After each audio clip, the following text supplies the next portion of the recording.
Today in Abaco, it's the 10th of May, 2021, a day that the FNM should be celebrating their victory at the poll.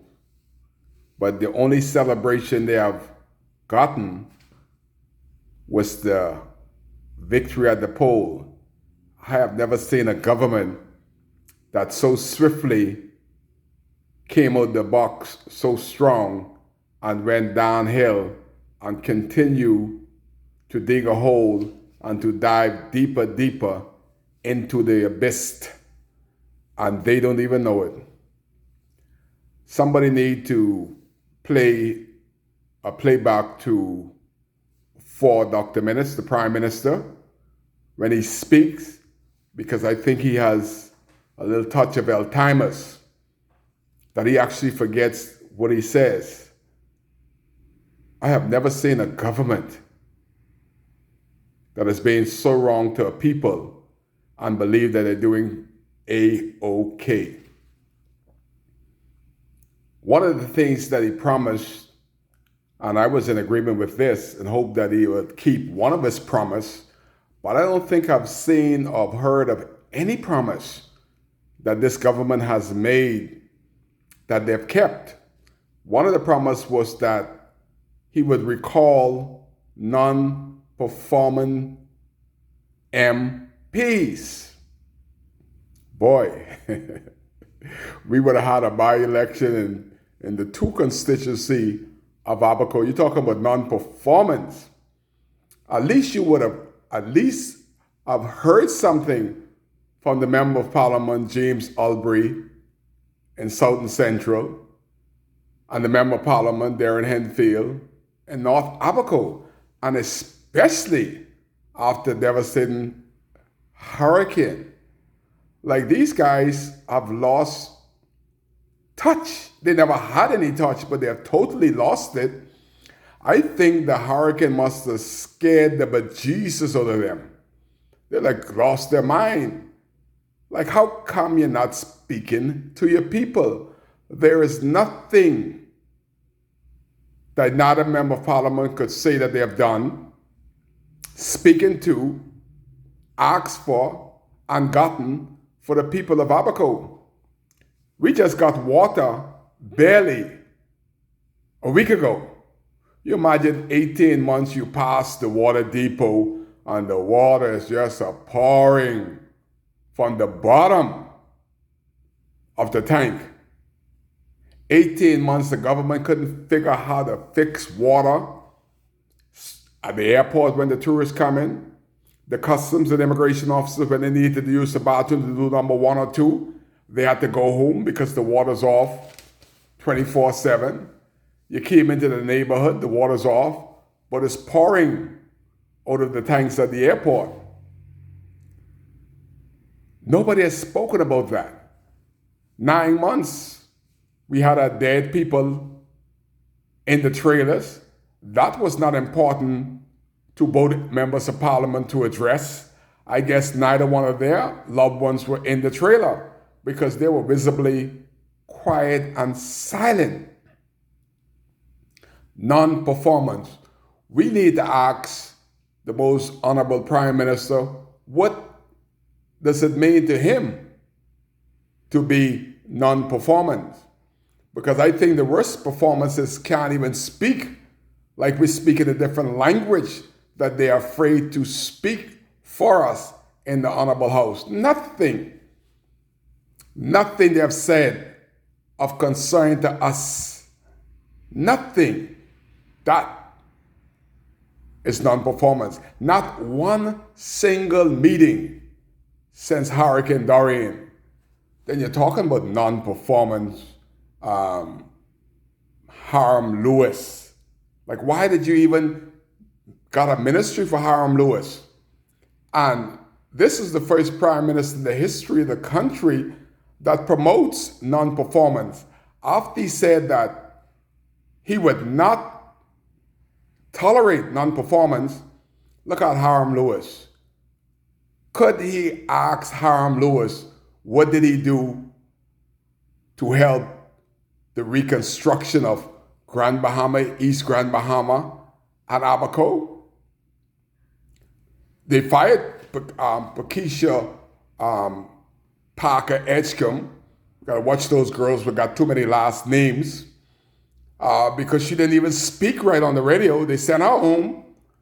Now after she could even speak, and that's her calling, that was her job before becoming a member of parliament, she speak on the radio, and the government sent her home because of her lack of speech, and then they put her into one of the most trying ministry, the Reconstruction Committee.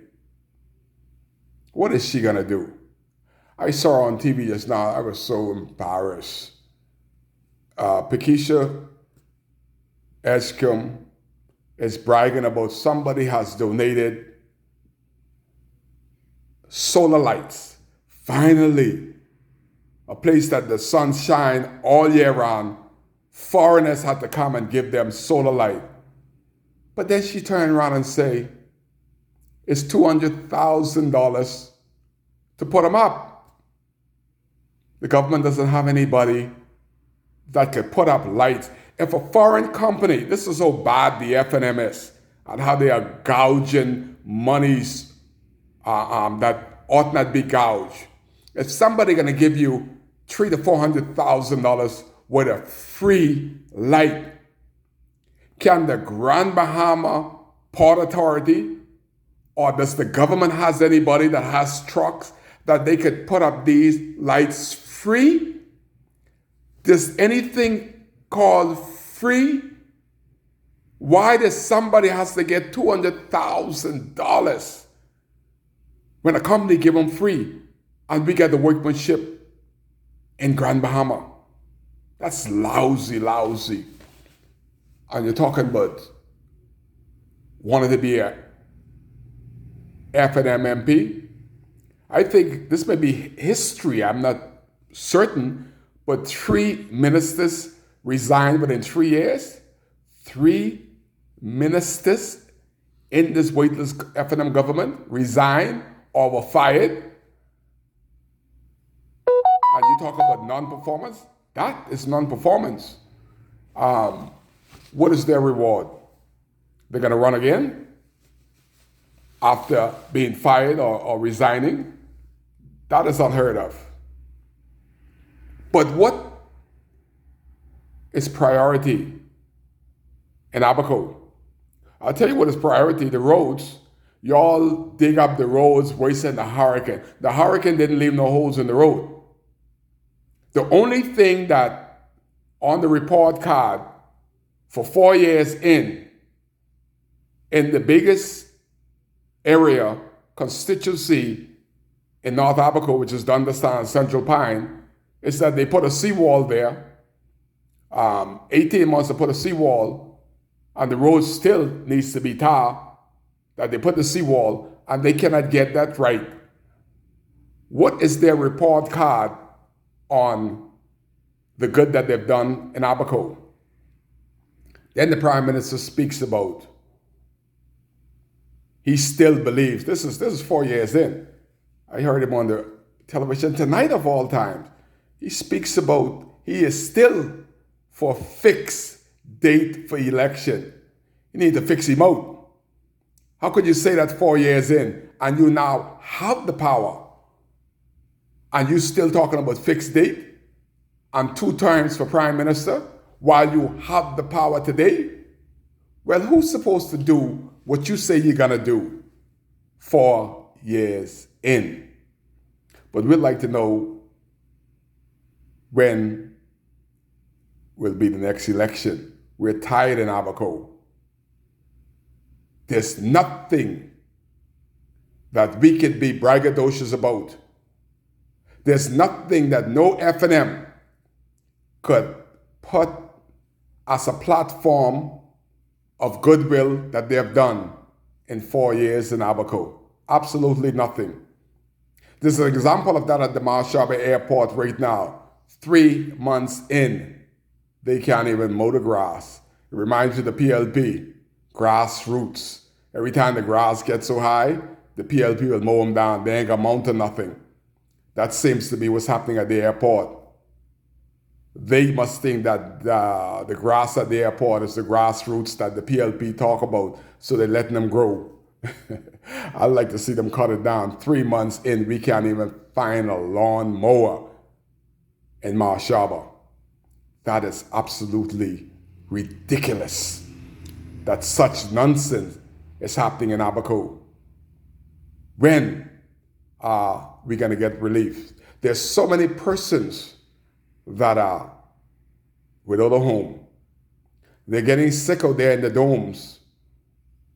Not only that they're getting sick in the domes, but the idea of putting the biggest dump site in the history of Abaco right next to the domes, right across the street from the domes.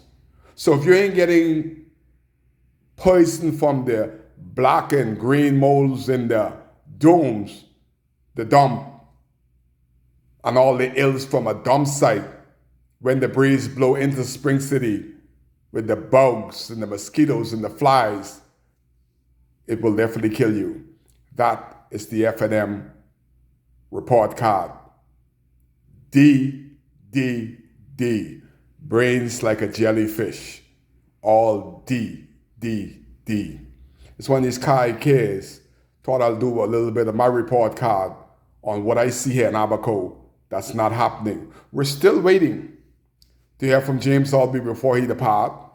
We're still waiting to hear from my member of parliament, Darren Henfield, before we send him home. But say something, man. Like, say something. Even if you got to say it on WCAY, I welcome you. Please talk to us. Almost 2 years after a hurricane, both members of parliament is visibly absent and unbelievably quiet. Absolute quiet. Wow. You're live with Kai on WCAY, while the Prime Minister has nothing to be braggadocious about 4 years in. Ring the bell. Ring it.